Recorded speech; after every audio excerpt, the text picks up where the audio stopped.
Bienvenidos amigos. Hoy nos centramos en una de las historias más emblemáticas de la humanidad, la creación del mundo según el Génesis. Una historia que a pesar de su antigüedad sigue fascinándonos y planteándonos preguntas sobre nuestros orígenes y nuestro lugar en el universo. Exacto. Génesis 1 nos presenta a un Dios creador que con su palabra da forma al mundo en una serie de días. Y esa estructura en días, más allá de una cronología literal, nos habla de un proceso ordenado deliberado, donde cada elemento tiene su lugar y su propósito. Empecemos por los primeros 3 días, donde vemos cómo se establece el orden a partir del caos primordial.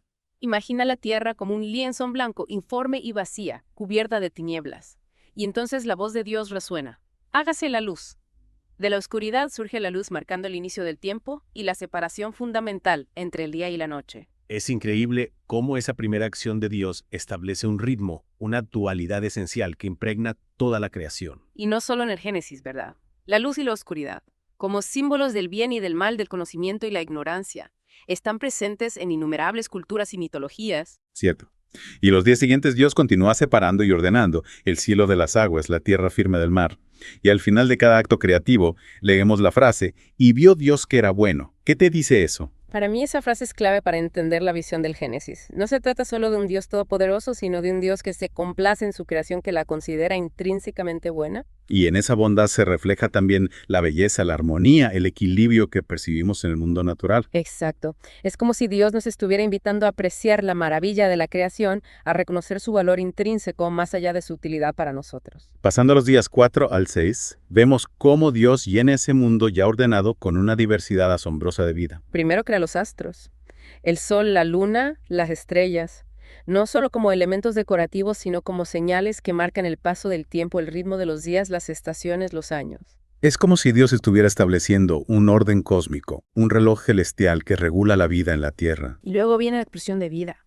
Peces que llenan las aguas, aves que surcan los cielos, animales de todo tipo poblando la tierra firme. Es una imagen vibrante llena de movimiento y color. Y hay un detalle que siempre me ha llamado la atención, la mención de las grandes criaturas marinas. ¿Te imaginas qué aspecto tendrían esos animales? ¿Serían parecidos a alguna criatura que conozcamos hoy en día? Es una pregunta que despierta la imaginación, ¿verdad? Algunos estudiosos creen que podrían referirse a animales prehistóricos como los plesiosaurios o los ictiosaurios. ¿Quién sabe qué otras maravillas se escondían en las profundidades del océano en aquel entonces? Me encantaría tener una máquina del tiempo para poder verlos con mis propios ojos. Pero volviendo al Génesis, llegamos al momento culminante de la creación, la aparición del ser humano. Y aquí el lenguaje cambia. Dios dice, hagamos al hombre a nuestra imagen conforme a nuestra semejanza. Es una declaración poderosa que nos diferencia del resto de la creación. Es una frase que me genera muchas preguntas. ¿Qué significa ser creados a imagen de Dios? ¿Qué implicaciones tiene eso para nuestra relación con el mundo y con nosotros mismos? Son preguntas fundamentales que han intrigado a teólogos y filósofos durante siglos. Algunos interpretan esa frase como una referencia a nuestra capacidad de razonar, de amar, de crear, de trascender lo material. Otros la ven como una llamada a la responsabilidad de actuar como representantes de Dios en la tierra, cuidando de la creación y buscando el bien común. Y lo que me parece especialmente relevante hoy en día es la idea de que todos los seres humanos, sin importar su raza, cultura o condición social, compartimos esa misma dignidad, esa misma imagen divina. Es una idea poderosa que nos invita a construir una sociedad más justa e igualitaria donde se respeta la dignidad de cada persona. Y hablando de la relación entre el ser humano y la creación, me parece fascinante que Dios crea al hombre y a la mujer, estableciendo una dualidad fundamental desde el principio. Es como si Dios estuviera diciendo que la plenitud del ser humano se encuentra en la complementariedad, en la relación, en la unión de lo masculino y lo femenino. Y esa dualidad no se limita al ámbito humano, sino que se refleja en toda la creación, en la polaridad entre el día y la noche, el cielo y la tierra, el mar y la tierra firme. Es un principio de equilibrio que nos invita a buscar la armonía en la diversidad, a reconocer la belleza en la diferencia. Y antes de adentrarnos en la historia del Jardín del Edén, que exploraremos en un momento, queremos hacer una pausa para invitarles a que se suscriban a nuestro canal de YouTube Eco de la Sabiduría, activen la campanita para no perderse ningún video nuevo y denle un me gusta si les está gustando esta reflexión. Sigamos explorando esta fascinante narrativa. Exacto. Hablemos del Jardín del Edén, un lugar que se presenta como un paraíso terrenal donde la humanidad coexiste con la naturaleza en perfecta paz y armonía. Un jardín donde la abundancia es la norma y donde Dios provee alimento tanto para los humanos como para los animales. Sí, el texto menciona, toda planta que da semilla, todo árbol que da fruto con semilla para los humanos, y toda hierba verde para los animales. Es una imagen que nos habla de la generosidad divina. de un Dios que se preocupa por el bienestar de todas sus criaturas. Y que nos invita a reflexionar sobre nuestra propia relación con la naturaleza. ¿Estamos cuidando de ella como Dios lo hizo en el Edén, o la estamos explotando para nuestro propio beneficio? Esa es la gran pregunta que nos plantea el relato del Edén, porque si bien se nos presenta como un paraíso, también se nos muestra la posibilidad de la caída, de la desobediencia, del alejamiento de la voluntad divina. Y esa caída, esa ruptura de la armonía original, tiene consecuencias no solo para nosotros, sino para toda la creación. Exactamente. El pecado, la desobediencia a Dios introduce el dolor, el sufrimiento, la muerte en el mundo. Y también la separación entre el ser humano y la naturaleza. Ya no somos esos seres que viven en armonía con el entorno, sino que nos convertimos en explotadores, en dominadores que buscan someter la creación a su voluntad. Y esa actitud de dominio, de explotación, ha tenido consecuencias devastadoras para el planeta. Contaminación, deforestación, extinción de especies, son solo algunos ejemplos de cómo hemos maltratado a la creación que Dios nos confió. Pero el relato del Génesis no termina con la caída. También nos habla de la posibilidad de la redención, de la restauración de un nuevo comienzo. Y esa esperanza se ve reflejada en la institución del día de reposo. El séptimo día Dios descansa. No porque esté cansado, sino para mostrarnos la importancia del descanso, de la contemplación, de la gratitud por la obra creada. Es como si Dios nos estuviera diciendo: detente, observa, admira la belleza del mundo que te he dado. Y recuerda que tú también formas parte de él. El día de reposo nos invita a reconectar con la creación, a reconocer nuestra interdependencia con ella, a valorar su importancia, no solo para nuestra supervivencia física, sino también para nuestro bienestar espiritual. Y esa reconexión con la creación, esa actitud de respeto y cuidado, es esencial para afrontar los desafíos que enfrentamos hoy en día. El cambio climático, la pérdida de biodiversidad, la contaminación. Son problemas globales que requieren una respuesta global, una respuesta que parta de la conciencia de que todos formamos parte de un mismo ecosistema. Y esa conciencia, esa responsabilidad compartida, se nutre de nuestra relación con Dios, el creador de todo lo que existe. Si reconocemos a Dios como el origen de la vida, si entendemos que somos parte de su creación, entonces nuestra actitud hacia el mundo cambia. Ya no vemos la naturaleza como un objeto a explotar, sino como un don a cuidar, un regalo a agradecer. Y en ese cuidado, en esa gratitud, encontramos un camino de esperanza, un camino hacia la restauración de la armonía original. Una armonía que no se limita al ámbito ecológico, sino que se extiende a nuestras relaciones con los demás, con nosotros mismos, con Dios. Es una armonía que nos invita a vivir en plenitud, a encontrar el sentido de nuestra existencia en la comunión con el Creador y con toda la creación.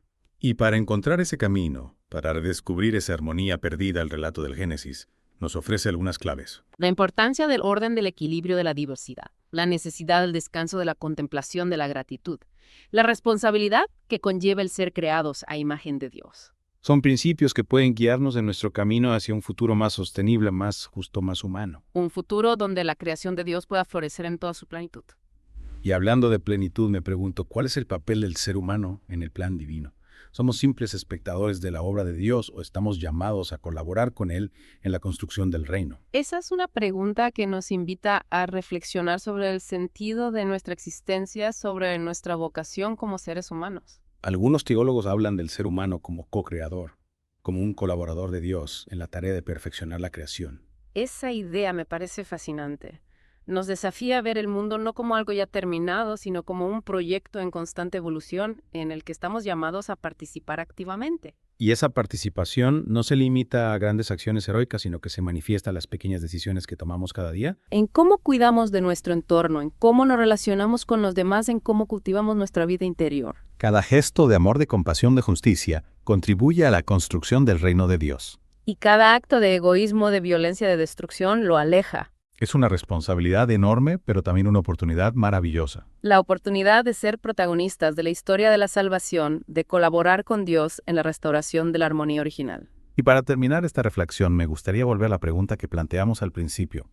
¿Qué significa ser creados a imagen de Dios? Es una pregunta que nos acompaña a lo largo de toda nuestra vida, una pregunta que nos invita a descubrir la grandeza que llevamos dentro. Porque si somos imagen de Dios, eso significa que somos capaces de amar, de crear, de perdonar, de trascender nuestras limitaciones. Significa que llevamos en nuestro interior la semilla de la divinidad, el potencial de reflejar en nuestras vidas la bondad, la belleza, la sabiduría del Creador. Y esa es una verdad que nos llena de esperanza, una verdad que nos impulsa a vivir de una manera digna de nuestra vocación, de nuestro origen divino. Y a cuidar de la creación con la misma ternura, con el mismo amor, con el mismo respeto con que Dios la creó.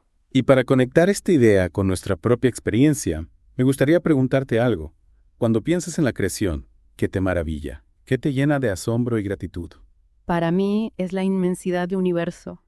Cuando contemplo un cielo estrellado, me siento sobrecogido por la magnitud de la obra de Dios, por la infinidad de mundos que existen más allá de nuestra comprensión. Comparto ese sentimiento.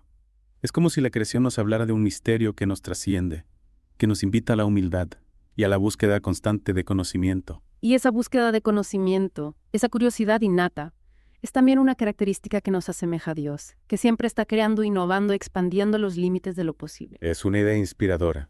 Nos invita a ser exploradores, a descubrir la belleza y la sabiduría que se esconden en cada rincón del universo. Y a medida que vamos descubriendo esa belleza, esa sabiduría, nuestra conexión con la creación se fortalece y nuestra responsabilidad de cuidarla se hace más evidente. Si pudiéramos hacerle a Dios una pregunta sobre la creación, ¿cuál sería la tuya?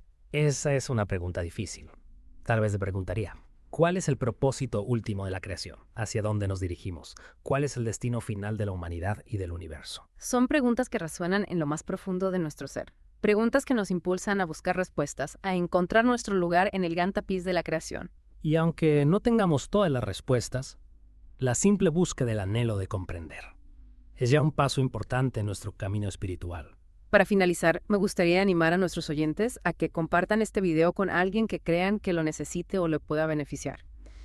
También los invitamos a compartir sus pensamientos y reflexiones sobre esta conversación en los comentarios.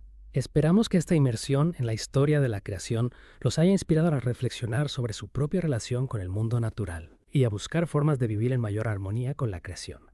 Gracias por acompañarnos en este viaje de descubrimiento. Hasta la próxima.